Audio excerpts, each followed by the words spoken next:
Hello, everyone. Welcome. My name is Mickey Thompson. I'm the President CEO with 211 Tampa Bay Cares, and we're so glad to have you join us this morning. We have a very special speaker, Kevin Chenault, who's the Director of Social Services at the Salvation Army in Clearwater.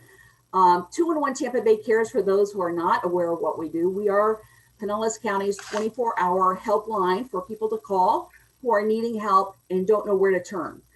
Whether that be everything from homeless, I have nowhere to stay today, I cannot pay my electric bill, or my child may be having a mental health situation or needing some counseling and being connected. We can connect people on a wealth of resources. Pinellas County has about 3,000 services that are available to our residents here in Pinellas County. So it can be pretty complex of getting everybody connected to those services. Letting everybody know we are recording today's session, and we've targeted these webinars primarily for the faith community. We were actually discussing right before everyone got on, myself and Terry Carmody's, I'll introduce her in a moment, and Kevin. Our moms actually have worked a tremendous amount of time before they retired in the church office. So we know from firsthand of our growing up in the church office of, what happens during the week of the church office, folks coming for help and not knowing where to turn. The faith community is a gateway where people do go to get help. And we thought it was really important to help get information about resources out to those people who are needing help. So I want to share my screen really quickly to let you know this is the, I think, third of our workshops, Bridging the Resource Gap for the Faith Community. And we have our past workshops on our website. So I'm sharing our screen right now. Our website's 201tampabay.org. And if you go to our YouTube channel, which is this little white box with the arrow in it, it'll take you right to our page. Two of our previous faith community ones were helping the homeless for the faith community. Our guest was Michael Raposa from St. Vincent de Paul. And then before that, we had a webinar on eviction. With the moratoriums that were expiring, they keep getting extended, but how to best help if you know of anybody is getting evicted. That was done by Gulf Coast Legal Services. So we just wanted to point people there. After this workshop, we'll also put that up on our website and on our YouTube page. So with that, I want to really thank Terry Carmody on our team who's helped spearhead these webinars for the faith community and getting them organized. And Terry's going to be monitoring the chat. So if you have questions throughout, please make sure you utilize the chat to enter your questions. With that, I'm going to turn it over to Kevin Chenault. I've worked with Kevin for many years as a colleague here in the field, and I just am really impressed and thankful for the work that the Salvation Army in Clearwater does for our community. And thank you, Kevin, for joining us today. I'm going to turn it over to you. Kevin's going to tell a little bit about their services and then particularly about financial assistance. I understand one of the webinar topics that a lot of people have, particularly for this from the faith community, is the question to give or not to give. So Kevin, I'll turn it over to you. Well, thank you, Mickey. And I appreciate the opportunity to share with the group today. And thank you for 211 for coordinating this and bringing everybody together to discuss this important topic.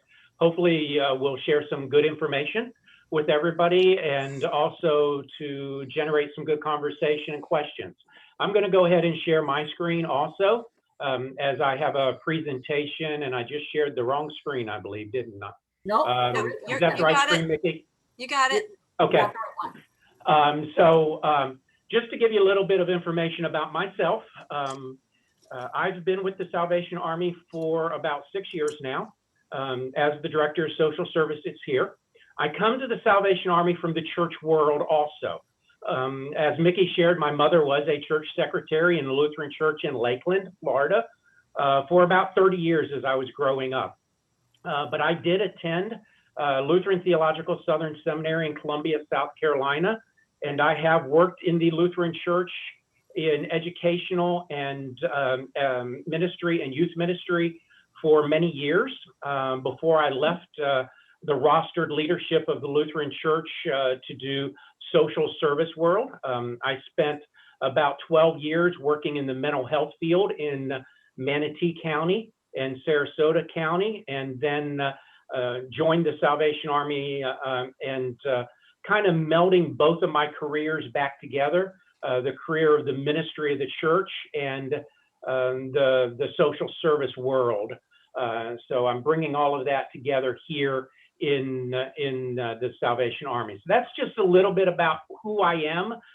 So when I talk about what occurs in a church office and your struggles, I understand your struggles because I lived them and I served them in the church world as we move forward there. So just real quick, I always like to share a little bit about the Salvation Army. This is our mission statement. It is, we are an international movement of the Universal Christian Church. The message of the Salvation Army is based on the Bible, and our mission is to preach the gospel and to meet human needs in his name without discrimination. So that is our mission statement of the Salvation Army. The social service world is how we are meeting human needs. So we do have a church, and we also do social service world. So a lot of folks know us for the Red Kettles. Some of you know us for the social service world, and a few of you know us for the church. But that kind of brings everything together about what the Salvation Army is. Locally here in Clearwater, we in the social service world, we provide a lot of financial assistance to folks who are in need. We do utility assistance, we do rental assistance in Tarpon Springs, and effective this morning, we're doing rental assistance in Clearwater. So that's just an expansion of what we're doing locally. We also have mobile food pantries and food pantries that we help out those who are in need.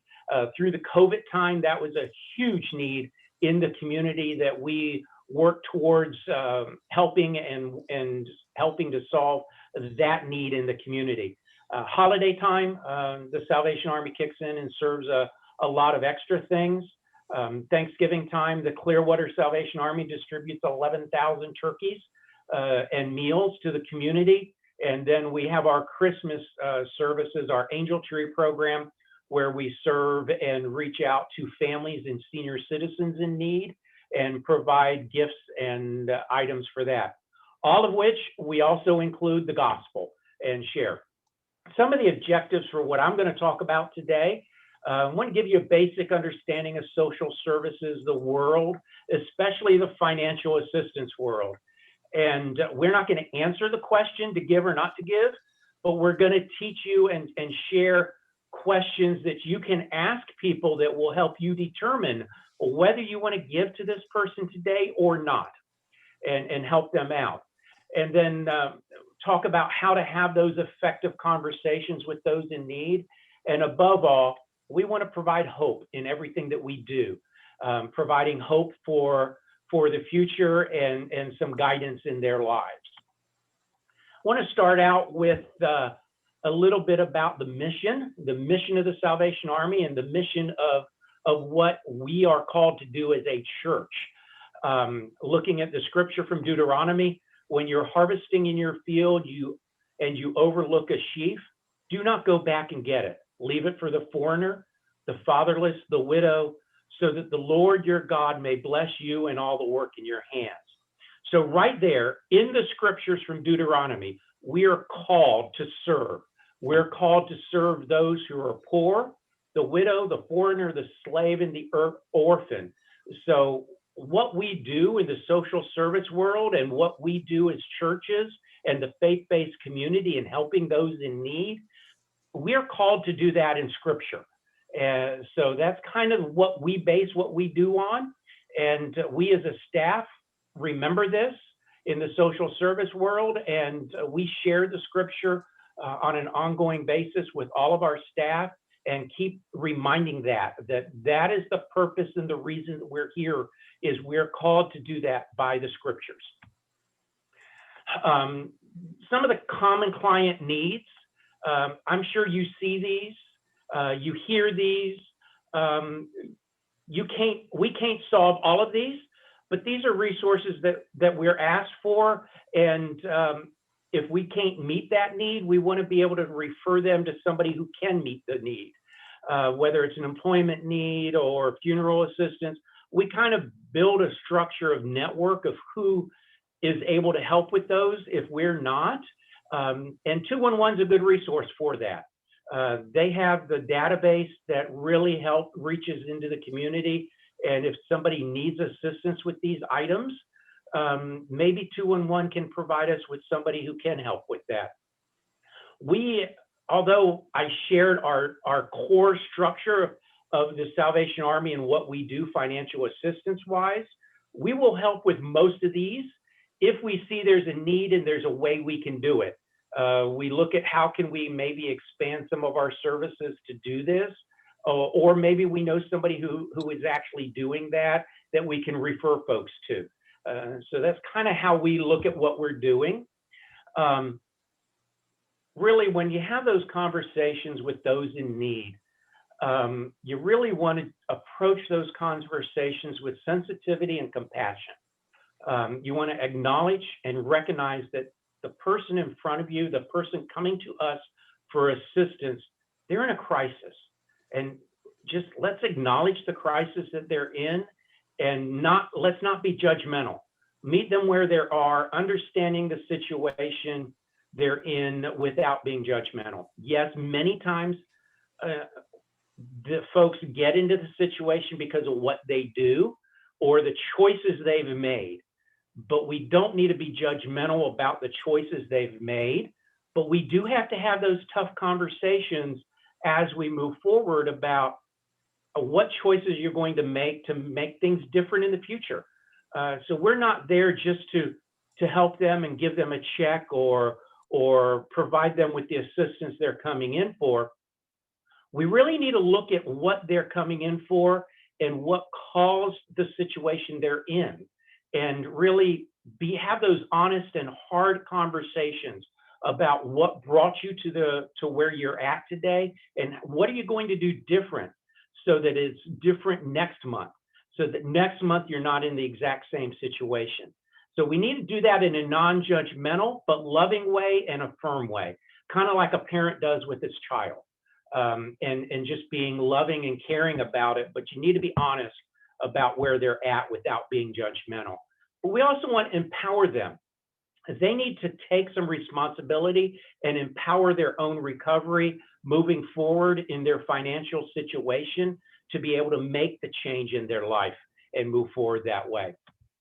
The interview skills, and for those of you who work in the church, I'm not telling you anything you don't already know, but maybe I'm just reminding you that as you're talking to folks who are coming to you in times of crisis and need, to reminding you of the skills that you use in other areas of your ministry, to bring those to this also. So you want to listen to the client, listen to them without interrupting them, being encouraging, be involved in their conversation, use active body language, open up to them through your body language, observe their tone, their facial expressions, and their nonverbal cues. Whether they can tell you a lot through their nonverbal cues about what's going on in their life. And you want to avoid distracting them. When I was in the ministry, one of my mentors told me about not wearing a watch, because just you have the habit of glancing at the watch, what time it is. And that gives the view of distracting of you not want to take the time with the person you're being with. So there were many years that when I was in the ministry that I was aware of what I was doing, that what I may do may be distracting to the person also. So you want to just avoid what may distract the conversation, because you want the conversation to occur and move forward. And you want to get enough out of the conversation to really make a decision, and you want to really empower the person in need and help them with what they're really needing. Many times for us, we find here in our office that they may be coming in for one need, that's really the crisis, but they're really coming to us for multiple things. They may be coming to us for help with an electric bill, but what their really crisis is something else. And so we want to be able to open up and allow them to open up and tell their story and be able to share their story. And we'll listen to their story and we'll pray with them and be with them. And a lot of times that is more important to them spiritually and emotionally than the assistance, the financial assistance we may be giving. So we empower all of our workers to be able to do that with them. And really take notes in your conversation. I'm not really talking about taking physical notes, but you want to take those mental notes about what they say in that conversation that you're having with them that may be triggers, and you may be able to move forward with that in your decision making. And yes, there are times that people come at you in a situation that they may be tempered and upset. And we know these de-escalation tools, but just remember, maybe you want to use some of those in this conversation. If it's something you've done, maybe a simple apology. I'm sorry, I misunderstood what you're coming in for. Or I'm sorry, we can't really help with that, but this is another resource, or this is, and just kind of move them forward in a different way. Some of our conversations take time. A rental conversation could take 30, 40, 45 minutes in that conversation. And you just may need to take a quick break to step back from the situation, especially if they're getting really emotional. You may need to take that step back and understand where they're at and allow them to take a quick breather before you move on. Don't forget about their emotional and spiritual care. And be willing to share with that. If that's not your skill set, find somebody in your office who has that skill set and that you can refer them to, or you can bring into the conversation with that. And here in our office, if things do escalate out of the skill set of one of our staff people, they may want to bring in another staff person to help or hand it off. Sometimes our personalities just conflict with others. And maybe it's a point where somebody else may be able to handle that situation a little bit better. Just remember confidentiality when you're talking with the people. They're going to be sharing a lot of information with you, at least they do with us. So you want to protect their confidentiality. If you're going to talk to somebody else, you want to make sure you have a release of confidentiality form signed so that it allows you to talk to other people. We have a release of confidentiality, release of information forms that we have signed that allows us to enter information into databases and things like that, so that we can keep track of who we serve. Churches aren't going to have all of that information, but if you're going to talk to somebody else, you want to make sure you have that so that you can talk to that person and make sure you're protecting their privacy. There are some interviewing techniques that we're going to want to talk about. We'll move forward with that now with some of these interviewing techniques. We have a universal intake form, and Terry's going to email that out to you after this session, our universal intake form. This form it's relatively short. It's designed to gather the information about the family, and which will then allow you to have the conversations that we were just talking about. So it's going to collect the basic information about the person, the household, their needs, and things like that. This is going to, like I said, it's going to help your caseworker, yourself, determine whether they're eligible for financial assistance. And I would encourage you, if you're going to be doing financial emergency assistance, to really think about when and how you're going to assist people. You may want to put some guidelines into place that these are the situations we'll help you with. And I'm really talking about if folks are coming to you from outside of your faith community, your congregation, that's when you really want to have some understanding of when you're going to help and when you're not.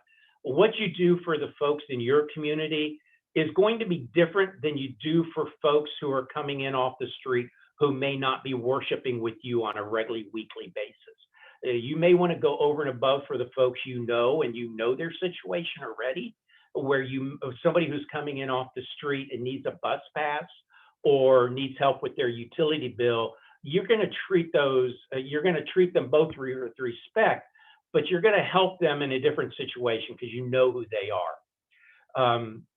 Also, assume that the client knows their personal environment and the resources better than you do. Many times the folks who are coming in for assistance know the networks. So you don't want to talk to them like they don't know what they're talking about, but you may want to share with them information in a fashion that, have you thought about this, or things like that. And then again, remember to treat them with empathy, respect, and collaboration. That's key to how we talk with our clients. So here's some questions that you might want to ask.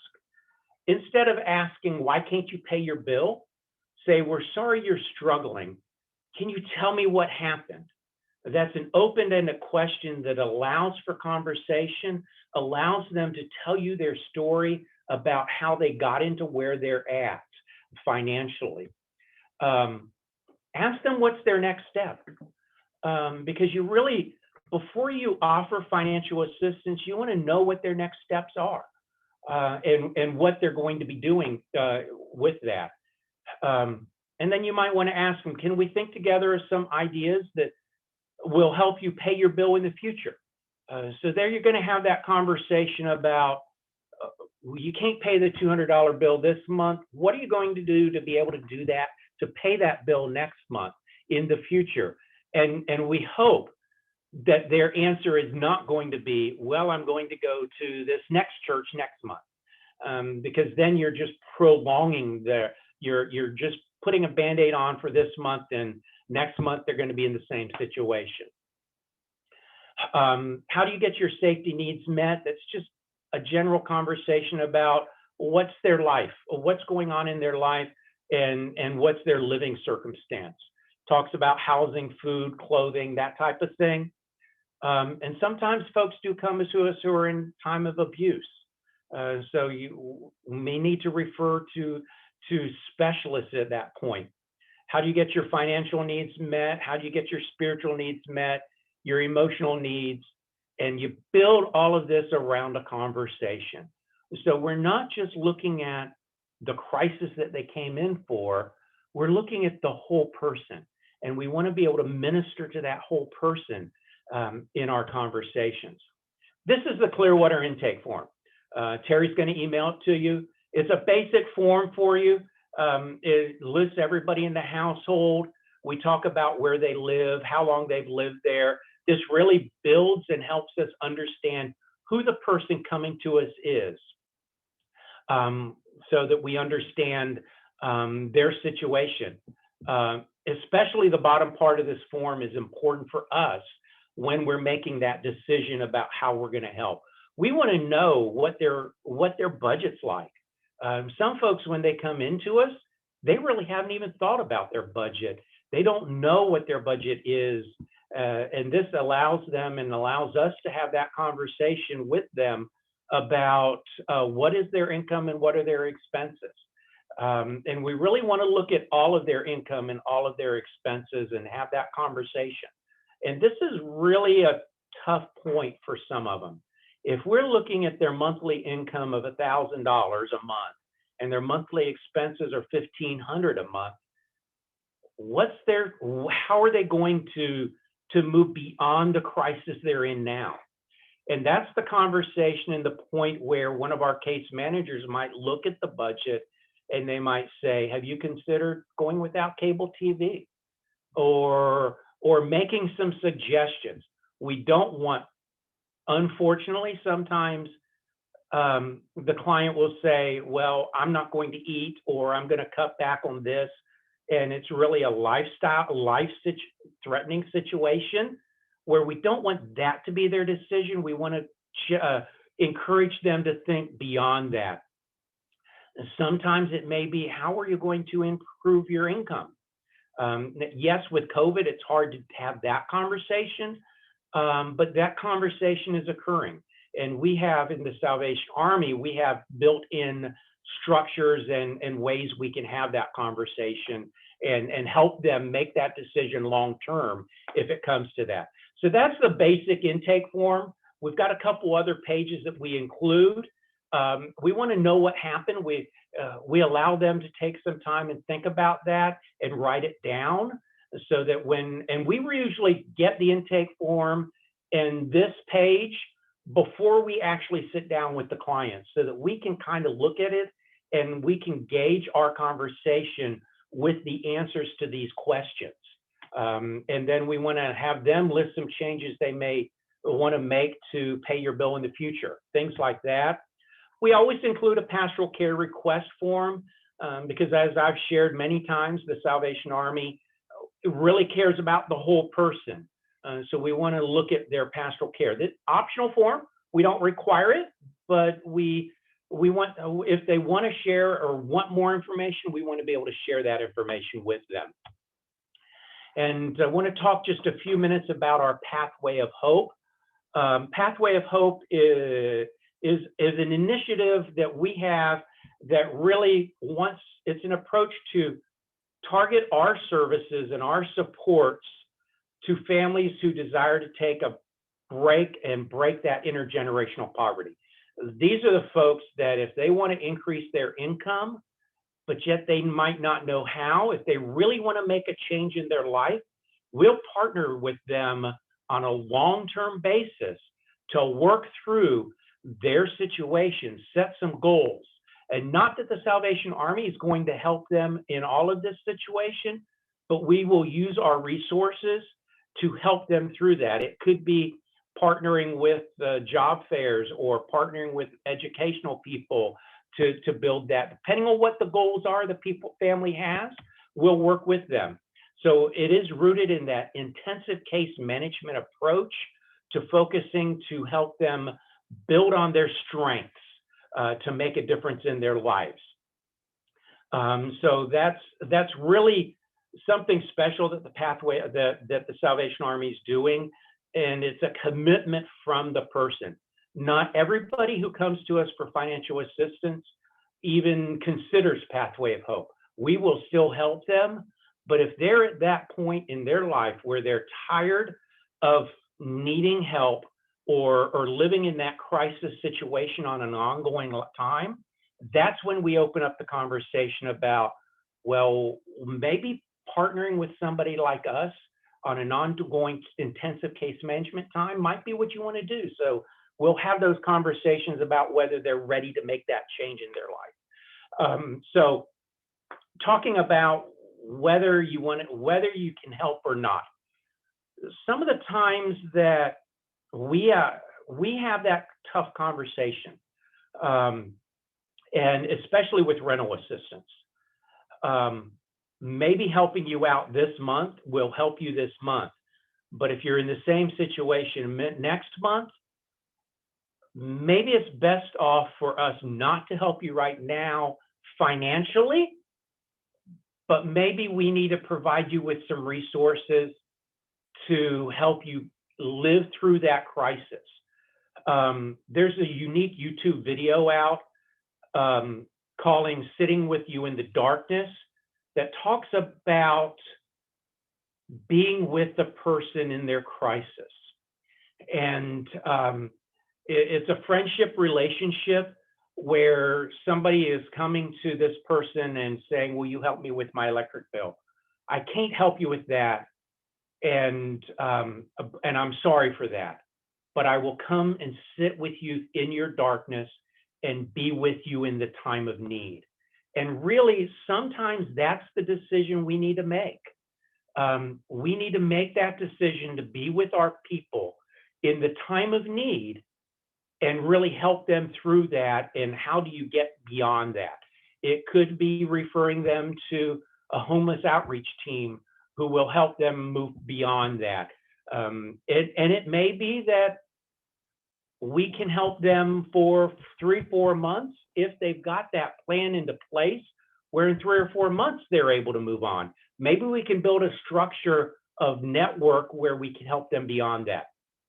We really don't want to just say, no, we can't help you, but maybe it's no, we can't help you, but these are some things that you can do to move beyond where you're at. That's a really tough question and a really tough decision, but it's an answer sometimes you may need to make. And I'm sure we'll have, may have some other conversations about that. And in closing for this morning, before we move into conversations or answering questions, William Booth is the founder of the Salvation Army. And this is a quote from William Booth: "It's not enough to give a man a better wage or a better job or a better house only. You must show him how he may be given a new heart with the will and the character to match it." So that's really where we're at. We want to be able to share with people and we want to help them in their times of need, but we want to make the difference in the people's lives. So at that point, I'm going to stop sharing my screen and see if there's any questions or conversations that we can have from the chat from Terry. So thank you so much, Kevin, for that fabulous overview and great helpful hints. And I'm excited about the universal intake form. Folks may, have various versions, or they may get some ideas from it, not to copy it specifically, but maybe that would be helpful to them. So I'm going to turn it over to Terry. I know we do have at least one question in the chat. So Terry, I'm going to turn it over to you. You're on mute, Terry. There we go. Thank you.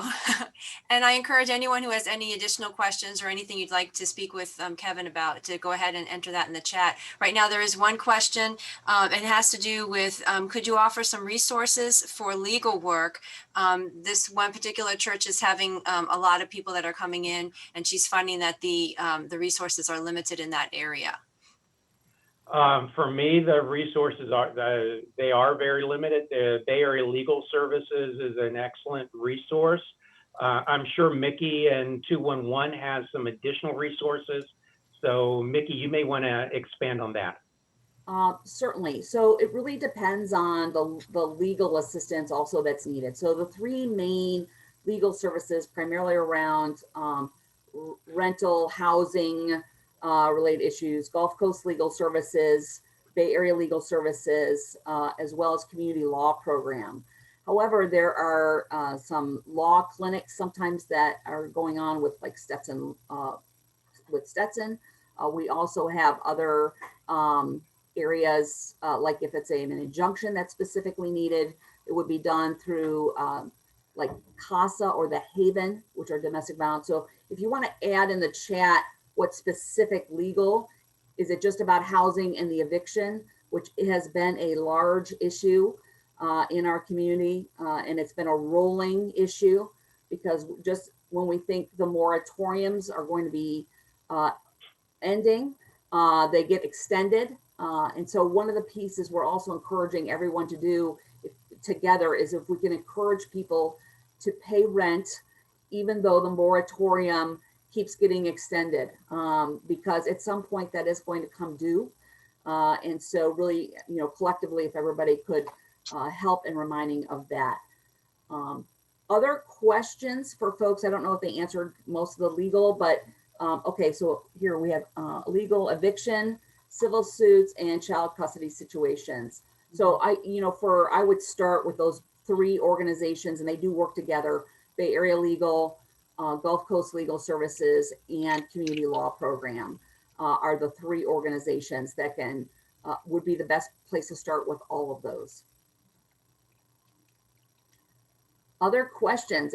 I'll monitor folks if they have hands up, or if you want to unmute yourself, you can do that as well.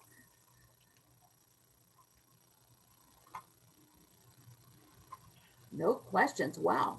Just to add to what Mickey was saying a few minutes ago, unfortunately, I can see us as a community getting into a very crisis situation in the future with housing. Folks due to COVID or other circumstances, are getting behind on their mortgage, and they're just delaying the inevitable. So we are going to have a crisis in the future. Last summer, when they weren't cutting off electric bills, we were able to avert that crisis with some special projects and funds that were available in the community. And Duke Energy helped with some stuff to avert that crisis. We were seeing folks at that point with utility bills in the $1,000, $2,000, $3,000 range that they were trying to work with. Luckily, Duke Energy put in some places that helped with that. But I can see that coming down the pike with mortgages and rents as this comes about in the future. And just a dovetail on that, we were seeing very similar. 2-in-1 Tampa Bay Cares helped distribute in partnership with Pinellas County government $24.3 million in financial assistance for rent, utility, and mortgage assistance. Again, we were also seeing the $2,000-3,000 utility bills, and the rents and mortgages were $7,000 to $10,000. Those CARES dollars from the original CARES Act have ended right now in our community, and there is a new rental stream of assistance going to be coming down to each community. Pinellas County will receive those as well. My understanding, sometime in the spring, that information about that will be released. So we still have some time that before that happens, that's released. It will be much more limited income-wise for folks making a certain income.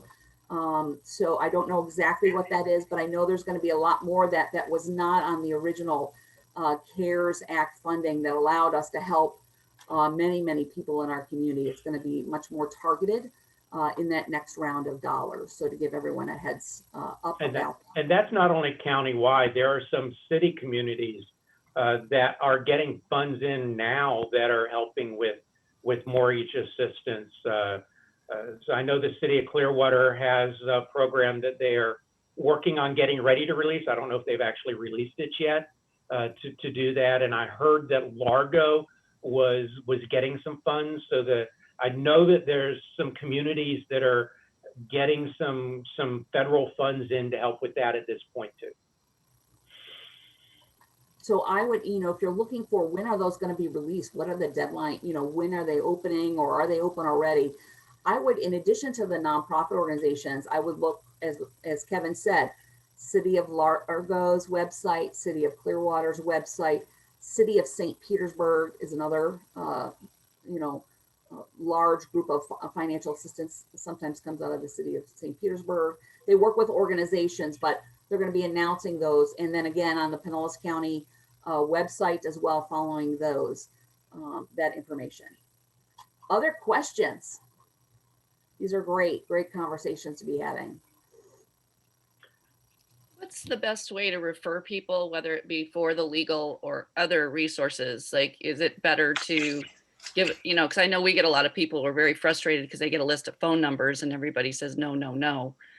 So what's the best way, is there a way to, my concern is always saying, go here, and then having someone say no, and then they go, and being passed along rather than knowing that where we're sending them is someplace that can effectively help them the best.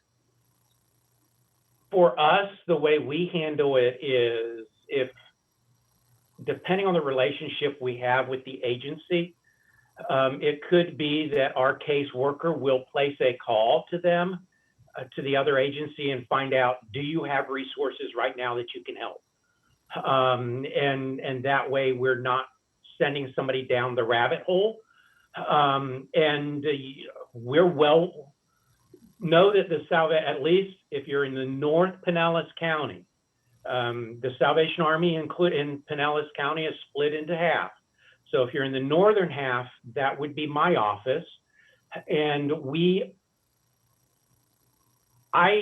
since I've been here in 6 years, I've never run out of funds. Now, it has been very difficult to get appointments, because I have a limited amount of staff that can see clients. But I have never turned anybody away because I didn't have funds to help people. Now, St. Pete, South County is different. They don't have some of their funds that are going in different avenues than what ours are, so they're different. But I would encourage you to reach out and build those relationships ahead of time. Know what agencies you may refer to, so that you can maybe pick up the phone and call them and find out whether they're accepting new clients at this point. And on the, on the legal front, and with a lot of the organizations right now operating in this really different environment of a pandemic, some of those services are virtual.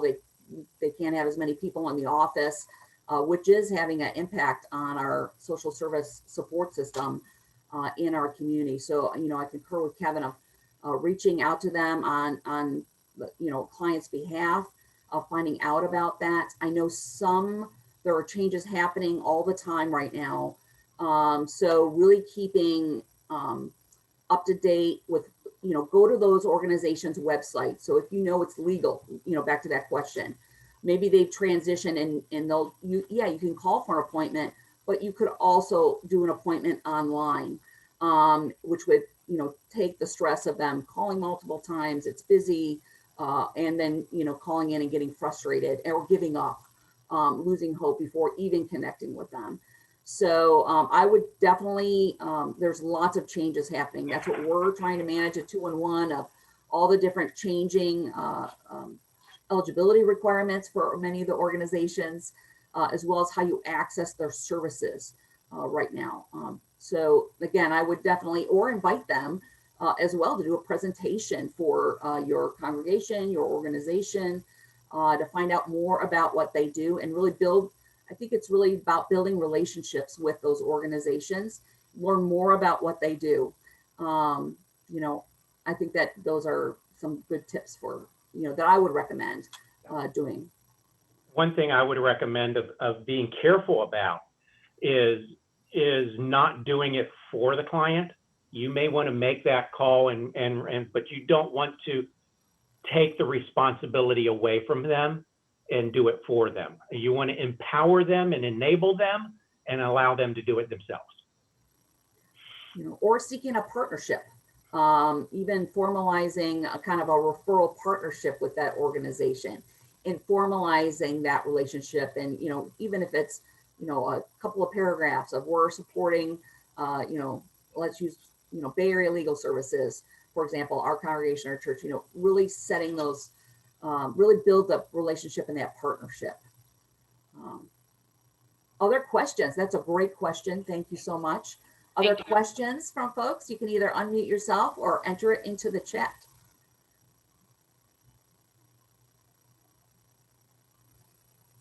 Wait a couple more minutes.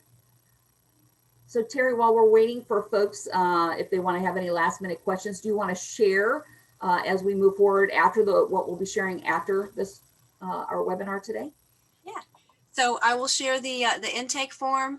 I'll also go ahead and share some information about the legal services that we work with, and some of that legal information. If it's helpful, 211 also has a list of people that are in shelters and things that are available to help. So I can provide you with that kind of a list so you can start forming relationships with a shelter near you or a referral source, a referral partner near you. So we'll supply you with that type of information. If there's anything else you think might be helpful, put it in the chat or email me, but I'm thinking along those lines. Hopefully that will be helpful information. Is there anything else that would be helpful to share with everyone? Since 211 has all the information at their fingertips, we'd be happy to supply you with whatever you need. Yeah, definitely. I would invite all of you for a tour of our call center. We're the vast majority of it, 90% is working remotely. So I don't have anyone, but we'd love to continue. That's why we started doing our webinars. Next month, we are looking to focus on mental health for, again, bridging the resource gap regarding mental health resources for the faith community as well, targeted for that. Last call for questions. Here in Tarpon Springs, we recently had a city commission meeting and trying to, I think, work together more effectively with law enforcement and the city officials and the outreach programs that are here. And the officers brought up that they don't want to just keep sending people in a cycle, and that really it's only about 5% that are the ones that are in trouble on a regular basis. And do you know of any tool, let's say like if one was in trouble with driving or whatever, they would have to go to a class before they could have their privilege again. Is there any vehicle like that in Pinellas County where we can work together with law enforcement to have a certain accountability as service providers that is available, or does that even exist? Is there anything like that? Does that make sense? Or if you need further clarity, ask question. Yes, I'm trying to think, particularly for driving pieces, if that's kind of the narrow of that, or what? No, that was just sort of a metaphor of saying, well, you know, if you were doing this repeatedly, law enforcement you'd have to go to a court-ordered class or something before you could return to having privileges. That was kind of something that came up in the conversation here in Tarpon, and I'm wondering if there's even a ground zero foundational piece that we could go to kind of point our community leaders, civic leaders, and law enforcement, and then service providers such as the Shepherd Center towards. Kevin, do you know of anything other than, I know once you're into the court system, there's especially diversions for, drug court or veterans court diversion that helps people, through the court system. I don't know of any prior to being involved in the court system in legal. Kurt, I was at that meeting virtually also. So what I'm doing is I'm working on developing some relationships with other communities that may answer some of those questions of what they've done.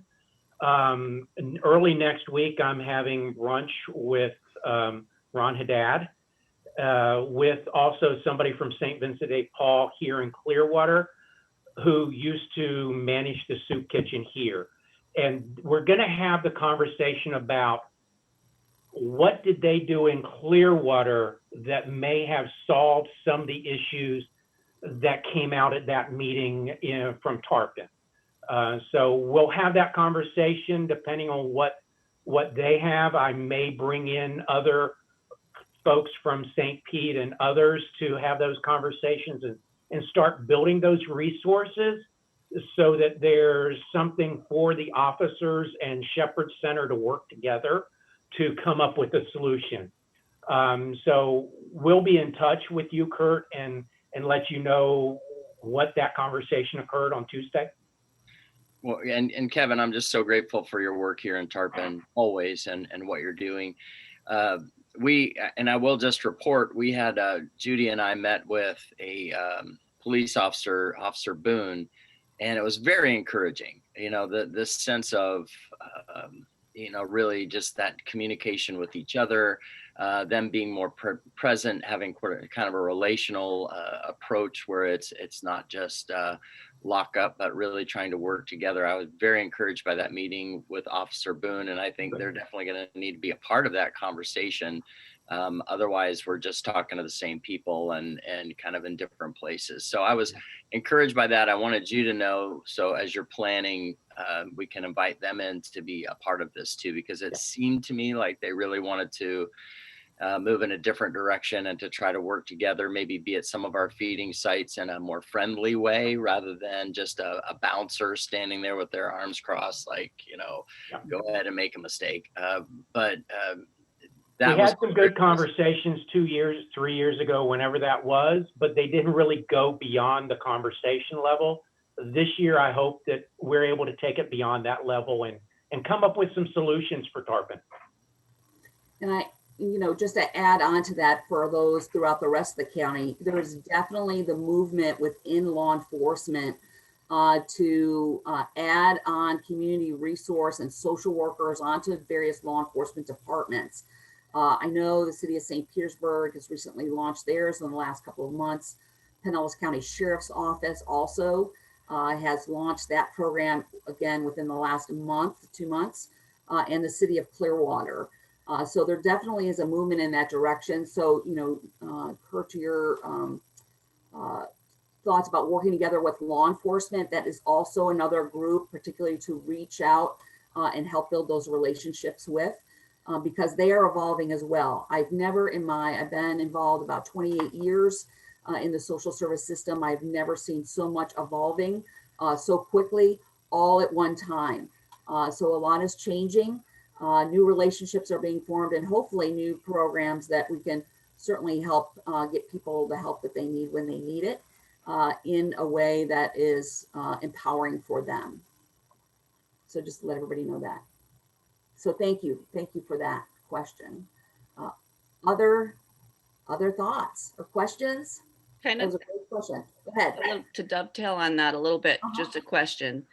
Are there any programs in the county for caseworkers for people who are chronically homeless that are not kind of embedded in the shelters? Because there are people that maybe have a campsite or whatnot, do not want to go to the shelter looking for services, particularly one that we hear a lot of are people that are ready for rehab, but obviously all the rehabs are full.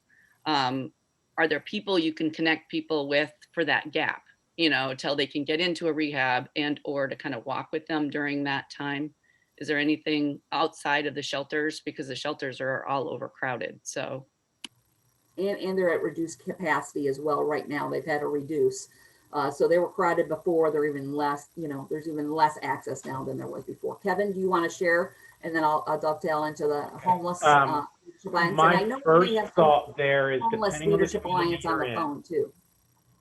would be to reach out to either the homeless outreach officer. A lot of, like Mickey was saying, some of the police departments have already developed those officers who know those resources, and they really know the people you're talking about also. The Homeless Leadership Alliance is a good resource, and they have some street outreach people, and they've contracted with some agencies that do street outreach. So that's really what you're talking about, is needing those street outreach teams, and whether it's through Homeless Leadership Alliance and one of theirs, or whether it's an officer that's doing street outreach. And usually when it's an officer who's doing it, they'll partner with a mental health provider or a substance abuse provider, and they have those resources. Mickey, do you have any others that you'd like to share? So that is one of our systems that is, there's lots of discussions going on and have been for years to help set up a coordinated entry system. Actually, in one of our previous video, Michael Raposa kind of explains that in great detail from St. Vincent de Paul. However, there are gaps in that system, and a lot of discussions continue to go on, particularly about homeless families with minor children. That is the biggest barrier, biggest group that is having a very challenging time getting connected with resources. We do not have the same, in fact, we've lost beds in our family homeless shelter system in the last year. One of them down in St. Petersburg, the St. Pete Free Clinic Family Shelter has closed. So it's extremely limited at this point. So right now there are discussions going on with between the school system and the Juvenile Welfare Board, St. Vincent de Paul. They are working to bring some specialty programs on working together with the school system. And that is, again, something everyone is working really hard to figure out how best to connect families with minor children with shelter, because right now, even for 211, we don't have anywhere to refer them, which is very challenging, and we're really all working together to try and do that. So it's another one to keep watching. It's a system that's evolving as we speak right now. I would definitely, if they are engaged, if they are enrolled in school, they need to talk with the school social worker and get connected to the HEAT team at the schools. That for sure. We're really working on also those families that have minor children where the children are not enrolled in school. How do those families get connected? But I would definitely refer right now a family with minor children. The question is, are your children in school or not? If they are in school, go to the social worker, get connected to the HEAT team. Thank you very much. You're welcome. That's a great question and certainly a challenging one for everyone. But to tell you, I know a lot of people are involved in meetings trying to figure out how best to help those families and those children who we don't want any child to be in a shelter. I don't think anybody would want to do that. How can we quickly rapid rehouse them and connect them to the a rapid rehousing system to do that? Other questions? Last call. I said last call before, but we'll stay here as long as anybody has questions for it. All right, well, thank you all so much for joining this morning and taking time out to learn more about our Health and Human Service system here in Pinellas County. And hopefully together, we do encourage everyone to certainly stay in touch. We will take this recorded video. It will be posted again on our YouTube page if you want to share it with others. And again, stay tuned. We will be sending out our next Bridging the Resource Gap on mental health resources and bridging the resource gaps there. So thank you again, Terry, for helping coordinate today, as well as Kevin for sharing all your expertise and knowledge. We hope all of you have a great day. Take care.